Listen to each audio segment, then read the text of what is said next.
Hello again, everyone, and welcome back to Reddit Aliens. I'm John, and as always, thank you so much for being here. A good topic? Let's do it. Forest Rangers of Reddit. What are your eerie and downright creepy stories from the woods? Please remember to like, share, and subscribe. I have a friend who is a trail ranger, basically a ranger who can't get you in trouble. He told me about this time he was gathering illegally placed wildlife cameras and knocking down hunting stands, feeders, and blinds with another actual ranger. The other ranger wasn't feeling well, so he said he was going to head back as it's a 1-hour ATV ride. Friend finished up the last one when he heard voices. Keep in mind he's far off the beaten path. He called out and no one replied. As it was getting dark, he started to head back and found that his TV wouldn't start. He then noticed that the battery was not connected anymore. He reconnected it and started to drive, but it wasn't going fast at all. Less than half a mile later, the whole thing died. He radioed back, basically saying, "Hey guys, I need someone to come pick me up." They told him they would, but it would be an hour. He asked if the other guy got back, and they said no. He settled down and started a small fire, but before long he heard voices again. It's dark. He's not happy. The voices sound like an argument now. Someone was angry and yelling at someone else who sounded more scared. He called out and asked if anyone needed help. The voices didn't seem to care. He guessed they had to be less than 1,000 feet away. He radioed again, and they said they were having trouble finding what path he might be on and hadn't left yet. He asked them just to get to the other ranger to tell them about where they are because he left with the iPad that had the map. They said he still isn't back. About 3 more minutes go by, and he hears the voices start up again. He decides to walk to them, hoping maybe they can stop being drunk assholes and maybe have a map. He walked in their direction, but the voices seemed to be getting further as he got closer. Finally, after 20 minutes, he gave up and walked back. He got a radio call, and they said the other guy was found passed out, covered in vomit, and was being taken to the hospital. But he crossed off everywhere they found a stand, so they have a general idea of where he is. Then the radio died. Then the voices came back. Bored out of his mind, he decided to listen to what they were arguing about, picking up things like, "Well, it wasn't yours to take. I don't care. You knew better," and so on. His guess was 2 hunters arguing over a kill. Then he heard the one shout something intelligible, then silence. The bang, a gunshot. He doused his fire and hid. After that, he heard nothing, just his breathing for the next half hour until he saw ATV lights. He told the guy picking him up everything and they called back. They had people looking for 3 hours and found nothing. They came back the next day with police and dogs. After about an hour, a shallow grave was found, and in it was a long-dead man who had clearly been shot in the face. The thing was, it was a skeleton who was there for years.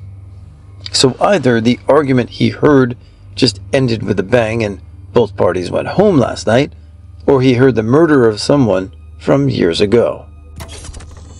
Small chance I'm the cause of one ranger's story from about a decade ago. Was hunting public land with my dad several miles from anything close to a trail. So the day goes by and not much is going on. The weather is shitty and I'm not hearing distant gunshots, so I reckon the deer aren't moving much. I radio to the old man that I'm going to head back, and we made plans to rendezvous where we had split up that morning. 20 or so minutes later, I was kneeling around the edge of a pond, stripping off all my bulky camo layers. I was just effing around, putting stuff in my bag while I listened to my earphones. I can't remember if I had taken my blaze orange hat off or not to remove my pullover, but I had all the appropriate gear to denote myself as a hunter in my possession.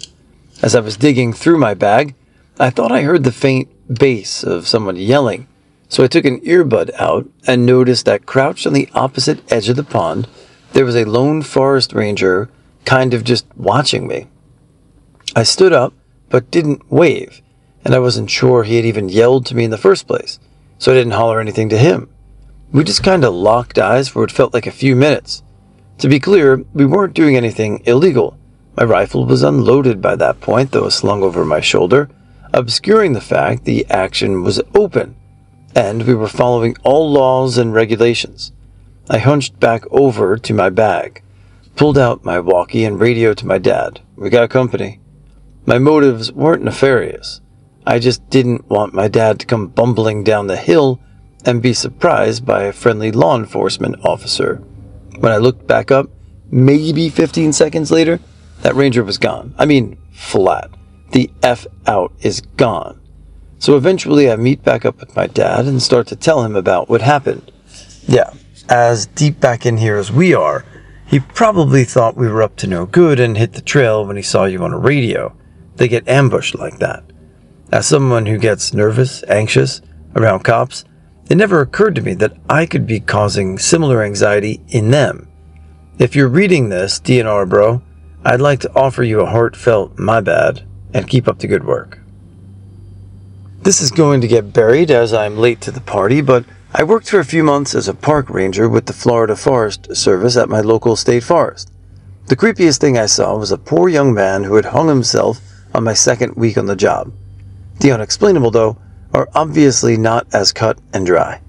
We'd have children's clothes neatly folded and left on the trails, pairs of shoes in the middle of our dense burn blocks, and just a general sense of eeriness. My first few weeks on the job, I was easily spooked, but after I got into my groove of spending hours alone in the woods, it took a lot to shake me. When the forest goes silent, pack up and move along. My grandpa had a hunting buddy in the 70s who was basically a hermit in the woods of the Pacific Northwest. He was staying with him in his cabin deep in the Cascade Mountains during a hunting trip. No running water, no electricity. Miles away from the nearest town or paved road. His cabin was built on stilts and on an incline. It had a 10-foot balcony from the base of the bottom of the stilts with no stairs or ladder to climb up on.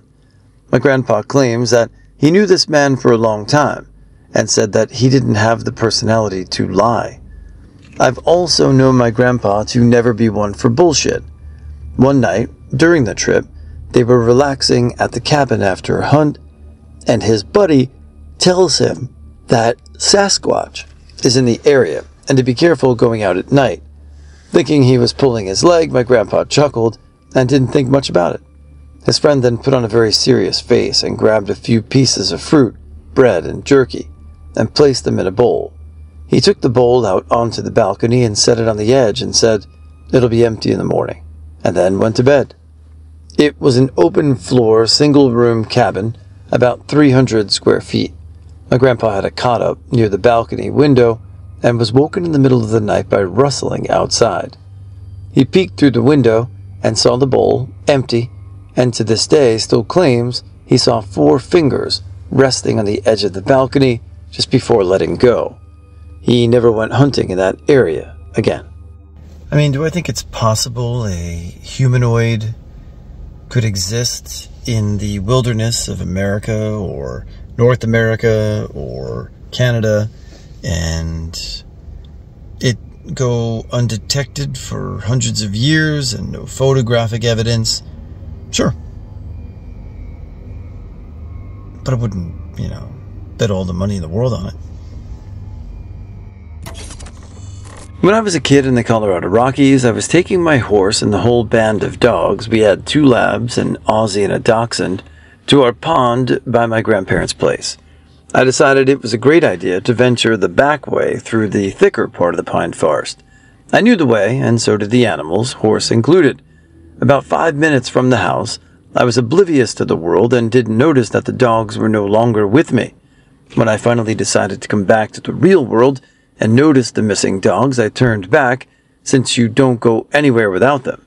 They were basically my guardians and supervisors up there.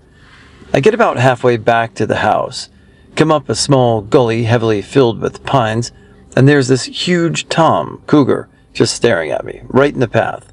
I'm 8 at the time, a little guy and a tasty morsel for this animal.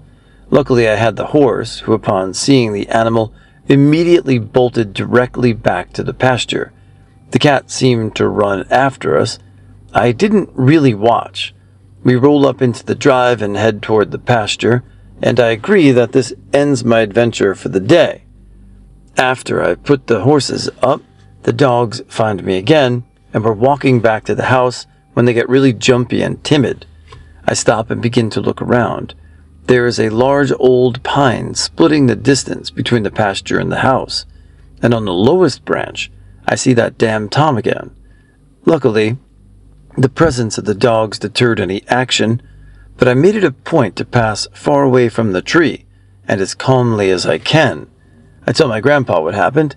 He goes outside, rifle in hand, and never finds the bastard. To this day, I never venture out without a dog or a weapon, just in case. Not a ranger, but like probably all the rest of the comments are going to be, I was camping in the woods. Backwoods campground, but the nearest sign of humanity was a National Guard depot about 5 miles away.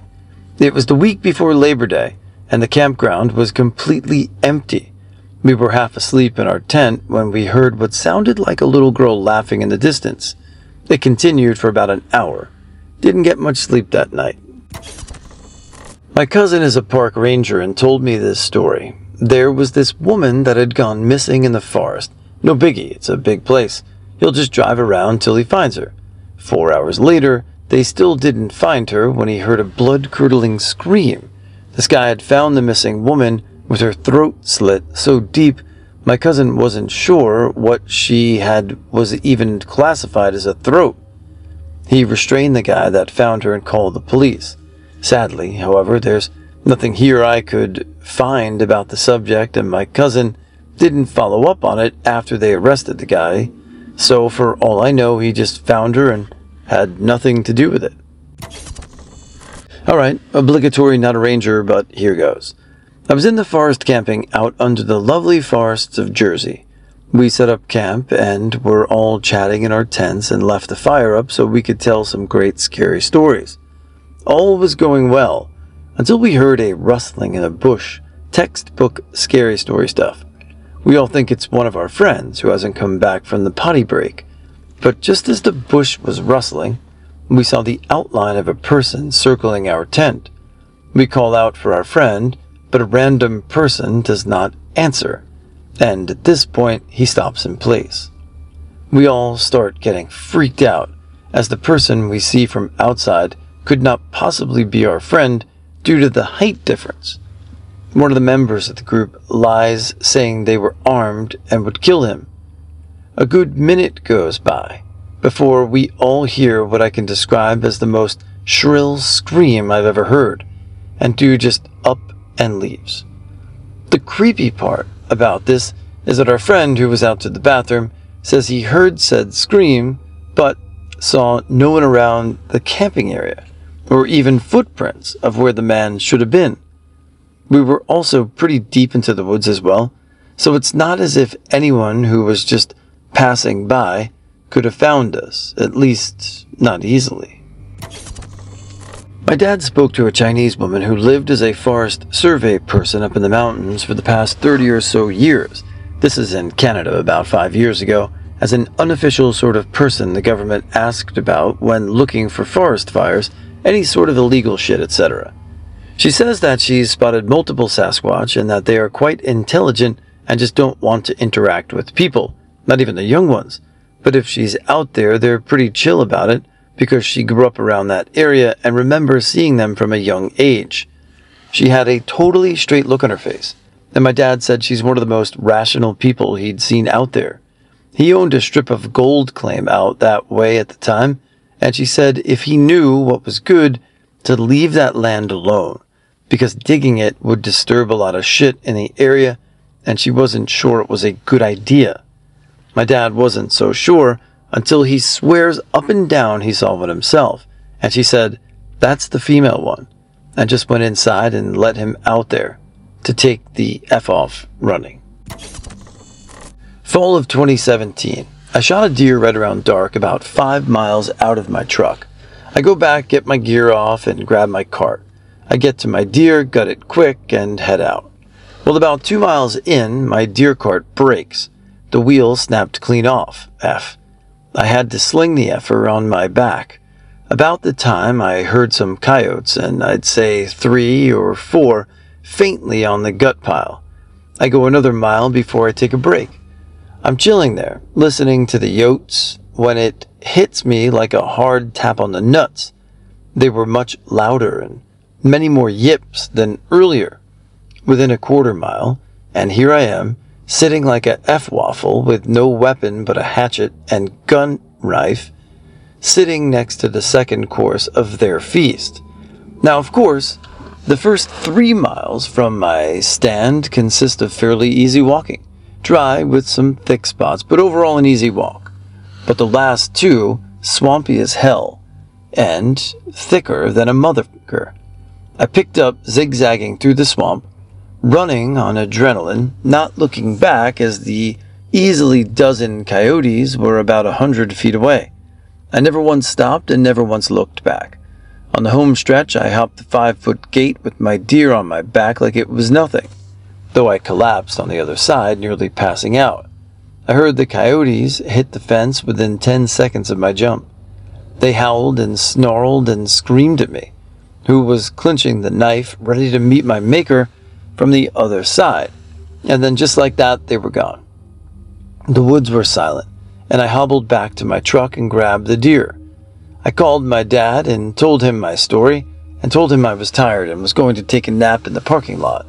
I was bloody as hell with scratches, cuts, and bruises from branches hitting my exposed face.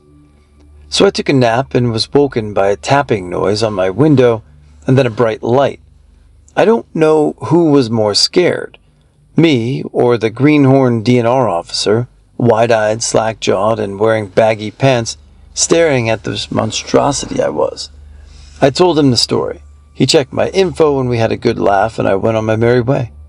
Now, those who were going to ask why I didn't just drop my deer and let him have it, I don't know. It was only a 5-point, not very big, a very average deer. I'm just a stubborn F-stick who doesn't think things through thoroughly. But hey, the deer was yummy. And for the DNR officer, I have a new brown set of undies too. I've seen him on 3 occasions since, all 3 ice fishing. He calls me Wild Man and doesn't even check my info, nor does he check my fish. We talk quite a bit when we see each other. I consider him a friend, actually. Not a ranger, shocker. One summer, my boyfriend and I drove up and down California and just slept in the back of his truck. One day we went to the Emerald Pools near Lake Tahoe and crashed at a public campground nearby. There was maybe one other person there as well as the campground host. In the middle of the night, I woke up and just had a creepy feeling. I sat up and realized that the passenger door of the truck was swinging wide open. We had locked ourselves in the bed with the camper shell, and you had to unlock it from the inside to get in or out. I'm a nervous Nelly, as my boyfriend calls it, and always made sure doors were closed and locked before bed. I was so creeped out for the rest of the night that I could barely sleep. I've had weird stuff happen, but I'm probably the cause of a lot more unexplained sightings. I used to spend a lot of time in the forest near my neighborhood. It's a small strip of trees whose biggest inhabitant is a fox. I got into vulture culture taxidermy about a year ago. I've always been a fan of zoology, and being able to look at animals in a different way is incredibly interesting. When I was getting into it, the fox in the forest had just had kits and was hunting overtime to feed them. I started a kind of exchange where I'd pick up bones and such from around the den, and if I found fresh corpses elsewhere, I'd leave the meat around the den instead of wasting it. Unfortunately, this garnered me the reputation of an outcast or horrible dead animal lady from most of the kids who liked to play in the forest and noticed me carrying bags of rotting animal parts around. As far as I'm aware, none of them actually knew anything about me, aside from the rotting meat and the time I accidentally busted through with a bunch of live snakes. So that should pretty well cement their opinion on me. Not a ranger, but I worked in a conservation. I was walking a creek bed with a bunch of loose rocks in it. I had been through it before, and there had seemed plenty of artifacts around the site like arrowheads. One day, for some reason, I was walking along and stopped. I turned around and brushed some of the rocks aside under the water. There was an unusual-looking tool, maybe 1/2 inch wide and 5 inches long, with the tip broken off. Under these loose river pebbles, I got goosebumps immediately and started looking around. I was only one out of this 16,000-acre tract, and something stopped me in my tracks and told me to look there.